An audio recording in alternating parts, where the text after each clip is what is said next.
potential. That's awesome, man. That's really good to hear, dude. I'm really excited. So make sure you go check that out. Make sure you check out the downtown library. Just bring your library card in, book your session. Like I said, Pinecone Brown just said they even give you tutorial, 1 hour tutorial, so you know how to use the equipment, which is really awesome, really amazing. And those are the kind of things I like to hear, because I'm about the public and helping the community get better. And that's what I see what the library is doing, keeping kids out of trouble, keeping everybody out of trouble, from kids to adults. So it's really awesome to see. The next question I have for you is I'll start with me first on this before I answer the question. I'm 40 years old. I'm in here for the long run. I've been here for a long time, man. My first tape came out in 1992. Yeah, that's when I started 1992. My first tape came out, dude. I sold a couple thousand tapes at Chubby's. Shout out to Chubby's, where I sold almost 100,000. I think over 100,000 hard copy CDs and tapes. Yeah. And you can ask the owner; he'll tell you, because he probably pushed about 20 or 30,000 alone for me. That's cool, man. And got some motherfucking carne asada fries at the same time with avocado spread. How you think I got so big? Shout out to Chubby's, man. I need some avocado spread from Chubby's. I graduated high school, I was 165 pounds. I weigh over 300 pounds now. Chubby's 24 hours.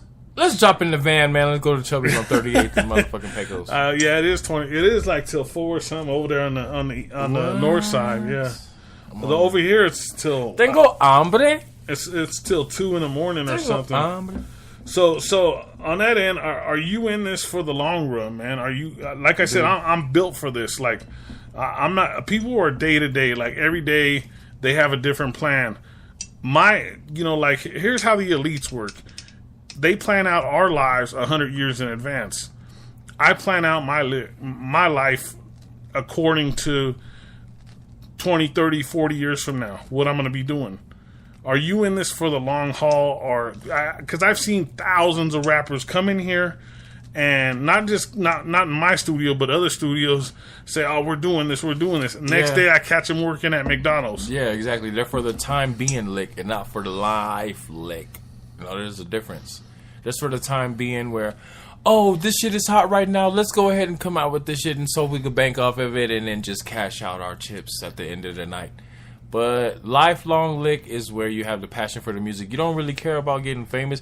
You want to be known locally in your own local area, 100-mile radius type shit. You know what I'm saying? But you ain't trying to go monetary, global, wide, let's capitalize on this type of music type shit. This is to capitalize on the idea of free, independent music, good Rocky Mountain music, getting it out there for the funk of it and not for the cheddar's cheese of it. You know what I'm saying? I don't know how to otherwise explain it, but you gotta make music for the people. You gotta make music for yourself. For the love of the music and not for the love of money. Get money. For the love of money.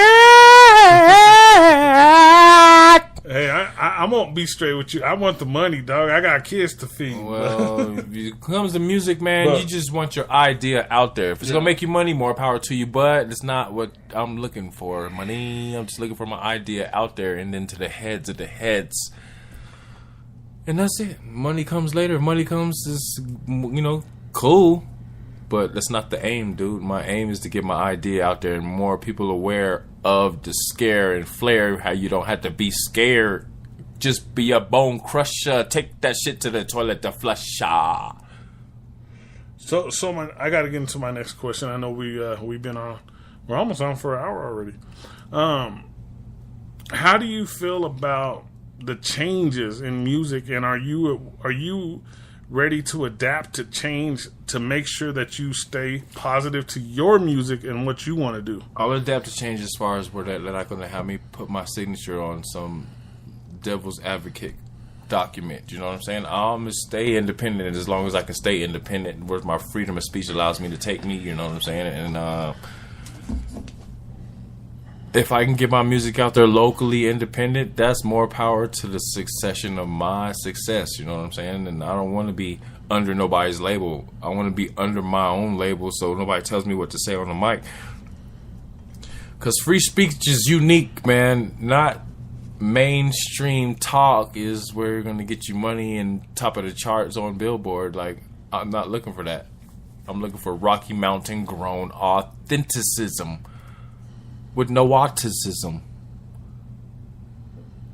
I gotta add to that. Well, the other night we were having a conversation with me and one of the little cousins, and you know, he was saying he wanted to keep all his rights, his copyrights, and I told him if I were your age, I would sign a 360 deal or I would sign a real quick deal, because everybody talks about being independent, but people don't understand what independent means. Independent means you have to have money behind you. You have to have a stack of money behind you. You have to be able to support yourself and live on your own. You have to be able to have the things to go independent. If you don't have the things to promote yourself, the money to put into your craft, then it's I hear it all the time. I hear it from 95% of rappers, and they don't have the money to back themselves up. That's why I recommend to all the younger rappers, just go out, get you the 360 deal so you can get some money in your pocket. Yeah, you might sign a 5-year deal, and a lot of people are against it because they don't want to sign an Illuminous contract. They don't want to go against those things. They want to stay independent. They're going to stay independent for the next 10 years. I know, because I've been through it. But I was lucky enough to sign a contract early in my life, and after that contract, I had enough money to support my music career for basically the rest of my life. You know what I mean? I just checked my royalty statements yesterday, and my own rights that I own the music to, my royalty statements are good, and I was signed to a label for a number of years. So, like I said, my advice, I'm not just saying to you, but I'm saying to all these younger cats that keep saying they're independent, but they live with their mama. So I'm not put anybody down. I'm talking about these younger kids who are 16, 17, 18, 19, 20, 25 years old, and they say they want to be independent, but they don't have no money to back them up. You know what I mean? So I'm not trying to be rude. I'm just trying to tout like it is. I'm trying to tout like the facts. You know what I mean? So that's the way I bring that to the table. You know what I mean? Hey, if you need help, you can always call me at 720-298-2121. But once again, if you're a younger cat, 25 and younger, 28 and younger, 29 and younger, go get you a 360 deal, put some money in your pocket, then you can start your record label after your 4 or 5 year deal is over.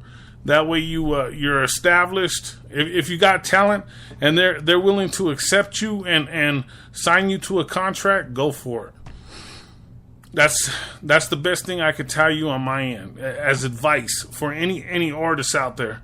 You know what I mean? But if you have the money to back yourself up, you have your own place, you have your own car, you have your own business, and you can put your money into your craft, that's independent.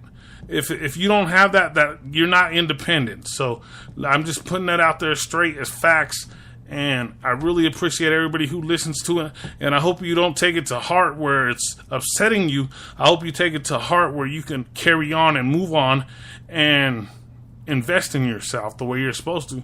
But let's get to our last and final question, dude. I want to know what final thoughts you have about the music industry, what direction you're going, and how far do you think this is going to take you? I'm trying to go in all directions. First of all, I'm trying to go pop, classical, folk, adult contemporary, metal, rock, punk rock. I even got a couple ideas on some punk rock music themes and ideas. But as far as the music can take you, the music will take you as far as you want it to take you. And as long as you got fresh new ideas on how to make songs and not the regular rigmarole of 1, 2, 3, 4, 1, 2, 3, 4, 1, 2, 3, 4. You switch it up. I got a song. It's actually the name of my album called This Side Up, and it's an actual 3/4 beat. So it's a 1, 2, 3, 1, 2, 3, 1, 2, 3, and the beat is comprised of that too. So it's not a regular 1, 2, 3, 4, but the rhymes go with the 1, 2, 3, and it's just a banging ass hit fucking song. I believe. And who did the beats on that one? I did all beats from scratch, dude. All beats from scratch. That's another way that I think the music will take me. I can sell beats. I want to legitly sell them online, you not get them stolen. You know what I'm saying? Like, yeah, I got musical knowledge, man, and I just want to expand it out there. Expansion. It's all about expansion and horizons, and not limited to just limited one genre of music, because America's a diversity melting pot, man, and I want to make the music the same thing. You come to the outhouse production studio and you got all genre of music. You might have Barry Manilow's grandson in there singing some Barry Manilow songs in the fucking studio. That's what I want. I want to see the whole thing, but everything's comprised from polka. Without polka, there'd be no two-step. So basically, all music that is fucking influenced in America came from polka music, man. You were referring to that earlier when we started. Polka's felt. Polka's felt. And it's going to be a jam coming out here real soon to a radio station near you. Polka's felt, damn it. But that's cool. What other ideas you got? I got ideas on history of music, the history of sound, the history of just musical instruments. We're about the same age, a few years apart. What advice do you have for younger artists that, like, I gave out some harsh advice here, but I didn't mean it in a bad way. I meant it in a positive way so that they can understand that they're not independent. They need money behind them. You know what I'm saying? Yeah. What advice do you have? The most important thing, after all the money and stuff is taken care of, just keep you, you know what I'm saying? Don't let other outside influences try to tell you what to produce. You keep you and produce what you have instilled into your brain and put it out on wax, man. Keep weird. Keep unordinary. Keep different. Diverse, you know what I'm saying? Not the same old shit we're used to hearing for the past 25 years, man. It's some old bullshit, and it gets bland and it gets outdated real quick when you hear it 9 times out of 10 hours on the radio station. Like, come on now. That's funny. My son went to go see ASAP Ferg. I told you earlier. ASAP who? We got ASAP Rock. We got ASAP Rocky. And who's this? ASAP Ferg. Dude, some shit. Okay, so all the biting shit. It's gotta stop. I'm listening. Shark. I'm coming out with a new label called Shark Tooth. No, I'm just playing. I'm listening to it before they go just to check it out to see what kind of music it is, right? Because I never heard it before. I'm gonna be honest with you. ASAP who? And it's ASAP Ferg or something like that. Is it Fergie's brother? Black Eyed Peas? I have no clue. But he said I listened to the lyrics. It's the same exact lyrics I've heard from 1,000 other rappers, dude. Was one of the rappers ASAP Rocky? Maybe that's he wasn't from Brooklyn. He's not white either. I don't know. It was ASAP something. He definitely stole his name. It was corny. It wasn't very good, to be honest with you. But I'm old school. I'm up on E40. I'm old school too, like biting the name from somebody. I'm up on Too Short. I'm up on even the East Coast. Kane, you know what I mean? Kane's one of the best rappers of all time. You know what I'm saying? I'm biting the name. I'm over there. That's a new fad. Ike Bismarcky shit. Bismarcky was tight. Bismarcky was the shit. Nobody get Bismarcky's name. You can't tell me he wasn't. He got the vapors. Hell boy, yeah, I vapors. That all the time. Man, my song is picking boogers, nigga. I'm picking. Hey mom, what's for dinner? Grab up your nose and pick a winner, man. Coogee Rap. Coogee Rap was you couldn't even mess with Coogee Rap. He was the first trap music. Him and probably Outkast, man. Man, shit, Outkast was killing it back in the days, man. They're still doing it. They're on tour right now doing it big.